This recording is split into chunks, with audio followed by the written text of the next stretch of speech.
Della, and you are here, and we are the truth. All right. Good afternoon. I'm Tim. Welcome to the first episode of The Truth. Hi, I'm Roxanne. Welcome to Truth. Today's episode is going to be a little touchy. We're talking about gun violence against our black people, and it needs to stop. I think it really needs to stop. Yeah, it sure does. I mean, because just about a week ago, unfortunately, the world lost another great talent and another great human being, and that is Grammy nominee Nipsey Hussle. He left behind a legacy, and he also left behind a beautiful family that has to go on without him. Yes, we're also going to have to talk about how this affects every other black mother that's raising young black men, and what we see on the media is how they portray Nipsey Hussle and the rest of the nation, how black men go through things with the police and gun violence, period. So we're also going to touch on that a little bit too. Now, considering you two are mothers of black men. I'm giving my perspective as a black man personally, but these two, they have sons who are black. So I think it's only fair that one of you two should give your opinion on this first. Well, I think that most of the time, black on black crime should not even be happening, because I know if that was one of my children, it would really, really devastate me, my family, and my friends. Black on black crime has to stop. All of y'all young, striving black men need to think of something else creative than killing each other. It's more to life than hating on what the other person has. That's true. And that's true in between that. If I could just say something on that. I mean, that's true. Majority of the time, the reason why they always constantly killing each other, and it may sound kind of stupid, but it's basically because they're bored. They don't have nothing else to do better to do with their life. And that's the unfortunate part, because that's where, for some of them, not even having a father figure in their life comes in. That's what they keep saying. Most of the violence comes from these people not being raised, the young black men being raised in a healthy home. They said it starts off with the mother, start off with the father. A lot of these mothers are raising these young black men by themselves. Yeah, and so it's hard for young black mothers to get their sons together in a community that's faced with a lot of the gun violence. And that's true, because you see, the thing is, the truth is, because a father plays an important role in a child's life just as much as a mother does. Because if it's a girl is going to need her father, and if it's a man, well, only a man can raise a man technically, and that's the truth. You know what I mean? But unfortunately, it doesn't go like that. You know what I mean? A lot of mothers are suffered out here to fend in the world with their young children by themselves. So, you know what I mean? A lot of the gun violence plays from that too. But a lot of young mothers also don't take the time out to show their kids the proper love, so they won't go out here in the community and unfortunately commit acts of crime that result in somebody else's death. Nipsey Hussle's death was unfortunate not because the negligence that he was doing. Not exactly. Because it happened because he was simply standing around outside of his company that he built, his store, and he just took notice to somebody that he already knew. He told this fella to please remove yourself in front of my property, and he said, because you're out here, you know what I mean, being a plague on our community with your snitching and your lying and stuff, so I'm gonna have to ask you to remove yourself. A gentleman went ahead and he felt threatened. He felt threatened, and he didn't like that. So he came back with a gun and decided it was proper to pump 6 bullets in Mr. Hussle. So all for something that wasn't even worth it. It wasn't even necessary. That's still fortunate. You know what I mean? You mean to tell me you was that upset because somebody called you out on something that you already are? Everybody in the community knew you as a snitch. That's why he wasn't dealing with you in the first place. So you decided to run back and go get a gun to prove what? Because right now you're sitting in jail. Well, I think that the times that you have to kill someone, you should put that to getting a job. helping other young black men that don't have fathers in their lives and being a role model. Instead of teaching them the wrong way of life, teach them the right way. Teach them how to be. That's what Nipsey Hussle was about. That's what Nipsey Hussle was about. He was putting his boys on. You know what I mean? Because he had already knew his demandments in his life. He wanted to do as far as being a business owner and give it back to his community. He was trying to put his boys on to do the same thing. You know what I mean? But unfortunately, this guy, you know what I mean, Eric Holder, I guess he just didn't want parts of it or couldn't be bothered or whatever the case may be. But he chose not to choose that path. To help out the community and be a good upstanding citizen. He just wanted to go out there and do nothing. So he, you know what I mean, now he's meeting his untimely demise because if I'm not mistaken, I heard on social media that he just lost 2 members of his family. Right after they had the vigil for Nipsey Hussle. So somebody retaliated against him and they took out 2 members of his family. So we shall see how that plays out also. Go ahead. And unfortunately, the reason why we're bringing this up is because, you know what I mean, we have to also constantly keep our eyes on our kids. You know what I mean? My son is 16 years old, and I have to explain to him, get your behind in the house after school. No, you can't go. You know what I mean? Only because of the areas that we live in. You know what I mean? Because we don't all live in nice areas. You know what I mean? We're not all from the suburbs. So we all got to sit here and keep our kids close to us. You know what I mean? Because we have knuckleheads like Eric Holder running around with guns. You know what I'm saying? So, unfortunately, that's what the outcome is. And right now, we need more upstanding people like Nipsey Hussle. More leaders. Yes, more leaders and upstanding citizens like Nipsey Hussle to come forth and help the young people out. Because maybe this can be kind of... It could be stopped some kind of way. It has to be. It has to be. Yes. But that's the thing. People have to be willing to. You see, you can't just complain about it. You have to be willing to do something about it. And if you part of the problem, then what's the point of you complaining then? Right. You can't complain and then try to solve something that you're the cause of. Exactly. It doesn't work that way. It does not work that way. So I think it's only fair that the rest of our leaders, you know what I mean? Because I might be probably not right by saying it, but where was Al Sharpton? Well, I see it like just this. the way I'm only laughing the way she said, because like she's laughter, so I'm not laughing. Where was he at? It's not even so much of where was Al Sharpton. Okay, here we go. Where was, you know what I mean? It's what life is, what you make it. And that's true. Life is what you make it. Your life will become what you are. No, I just thought it would have been a good idea for him to at least come on and say a couple of words or whatever, because he is an activist. And that does make sense. You know what I mean? He's been on his behalf. Yes, but surprised. You have to also understand that he's getting up in age, and very true. Sometimes they have to lay back and just see and observe on what's going on nowadays, because nowadays these youngsters, they do not want to listen to no one.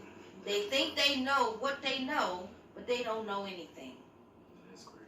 That's great. All I say is, instead of being against each other, let's be one.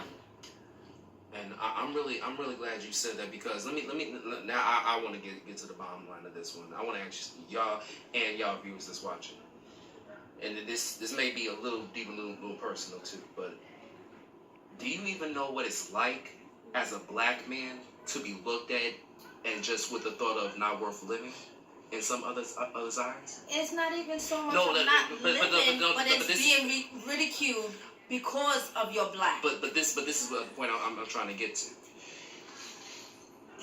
It's like no matter where you turn, whether it's black or white, it's like your life is in danger.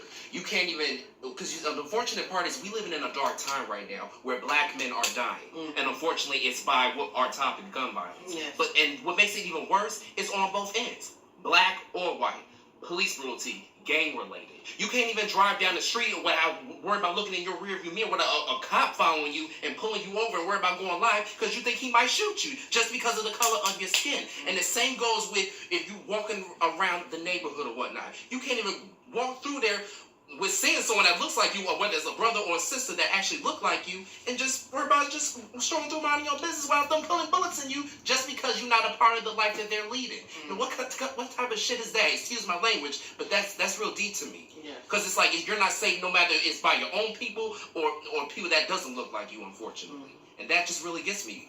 It gets to me to no end. Yeah, it's a lot of barriers around that subject. We're just touching on just a few of them that's bothering us today because, like I said, in the last week, we unfortunately, well, like Tim said, we unfortunately lost Nipsey Hussle to the same things that we're really having issues with, and we, for some reason, it seemed like we can sit there and protest and march and try to shed some light on the subject, but it's not going to get done unless the work gets done. Exactly. You know what I mean? Everybody wants to talk about it, but no one wants to put in the work. Exactly. Who said that first? Kevin Hart. Because he had a point when he said that. Everybody wants to be famous, but no one want to put in the work. But just like out here in these streets, they want this gun violence and everything to stop, but everybody doesn't want to put in the work to end it. You know what I mean? And Nipsey Hussle, he had something going when he was giving out jobs and helping out people. He had something going there for a minute. And people that lived around in that area around Crenshaw and Slauson, where his store was at and where he was unfortunately murdered, they actually knew him and they loved him a lot. You know what I mean? And it was something that they had pride in a little bit. But all right, real quick, y'all, we just gonna take a quick commercial break, okay? Just to try to refresh and get our minds together. So just stay tuned until we get back, okay?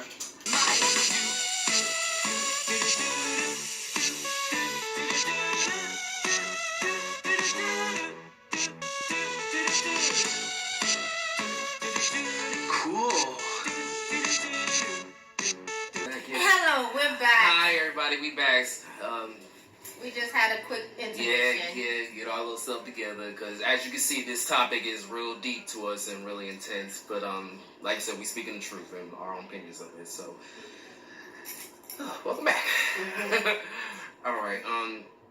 Now, as we were saying, the gun violence realistically needs to stop, and this is as honest as we're gonna get. You can't keep killing. You have to. If anything, you need to create more leaders. And like we said, Nipsey Hussle, he was doing right by his community. He was willing to make a change for us. And now the image that we see of him, that's all that's left. It's like he's frozen in time now. And basically, it would just talking about this. It takes you back all the way back to when we lost Tupac back in the day. And now he's literally this generation's Tupac. And Biggie Small. Exactly. And but hopefully we got a fighting chance with having justice as far as Nipsey Hussle's death, because we actually got a shooter. We do have a suspect. Hopefully they're going to go ahead and charge him with murder and put him away for the rest of his life. I mean, that's the consequence. So hopefully that'll go down, you know what I mean? Because we already kind of got backed into the corner this week with him being able to obtain, I'm not sure if you guys know him, his name is Christopher Darden. He served as a prosecuting lawyer on the O.J. Simpson trial back in 1991, I believe it was. It was.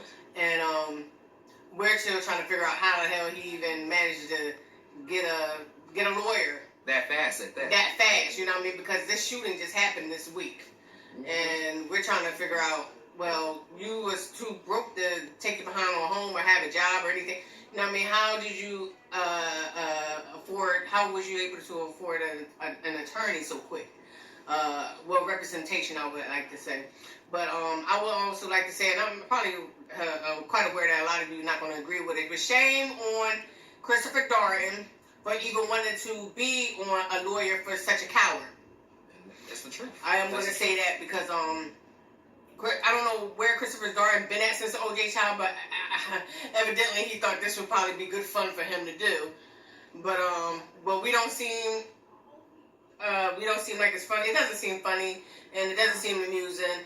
But I don't know where Christopher Darden gets off even wanting to back up somebody like this, be prosecution or representation for somebody like Eric Holder. Because right now Eric Holder is a dead man. You know what I mean? So he's sitting in jail right now, and I'm pretty sure he's playing pass the pokey with somebody in there. So, but hopefully we'll have some kind of justice. So, what are you saying? What are you saying, Della? All I hear is no. Yeah, she was just asking me a question. No, to answer the question, no. But hopefully we'll see some kind of justice there. Honestly, we should. But something like this, we should. Honestly, and that's the thing. We just need justice because every time a black man gets murdered, there's hardly any justice at all. Mm-hmm. Like the Trayvon Martin situation, for example. Mm-hmm. Well, I think every time because his color is still walking the earth, ain't he? Yeah. I think every time a black man gets murdered out here, it makes it worse for the younger black generation. It does. For the younger black men that's trying to strive to make something of their life, but we can't do that if we're killing each other. Exactly. You can't do that if you doing obscene things instead of doing something positive. Yeah. Take all of that negative energy and make it into something positive. Make it positive. And I think if every young man that thinks negativity, you turn it into positive, your life will be better. Mm-hmm. And I can definitely vouch on that because you. It's like I want to use it as an example of if you've seen What's Love Got to Do with It. I'm gonna just take that as a slight example. When she was going through the most painful time of her life, and she changed it by just trying something different, trying a new positive outlook, and look how Tina Turner rose up. And that's just I'm just using that as a prime example when it comes to making something positive out of your life and making a change. Because come on, y'all, we have to change. If we want to do better, we can't keep complaining about it. We have to actually do something about it. I mean, you can go ahead and go out in these streets. Even if you see one thing that's happening, you're not cool and you're living around it, start a petition. Get a hold of your mayor. Get a hold of the people that are House representatives in your city or town. Write them letters. Get petitions and give it to them. Yeah. You know what I mean? Show them that, hey, look, I don't like this. I live on such and such block.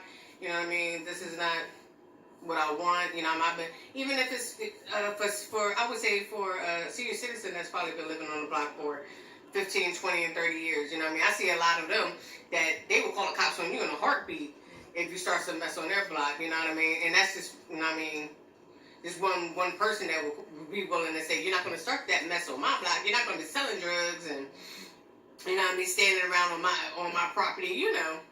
Because unfortunately, a lot of that happens too, so. Yeah. Alright, well, unfortunately, y'all, we do have to get ready to wrap up. So this was our first and possibly more intense episode, but we really do hope y'all understand where we're coming from. It's always out of love. It's never out of hate. We just very passionate, strong people, and we believe in speaking the truth. And we like to vent and just be able to chime in on when you guys see the negative stuff that happens, negative images and stuff y'all see on social media. You know what I mean? We're no better than anybody else, but we are going to voice our opinions, and this is where we want y'all to chime in and help us talk about it. Maybe we can do something about it one of these days. You know what I mean? All right. Well, until next time, I just want to say real quick, rest in peace, Nipsey Hussle, and to all our fallen warriors. Right. This episode is for y'all. Okay. So until next week, to our next episode, y'all, we appreciate y'all for watching. What are we again, y'all? The truth. That's right. All right. Stay tuned, y'all.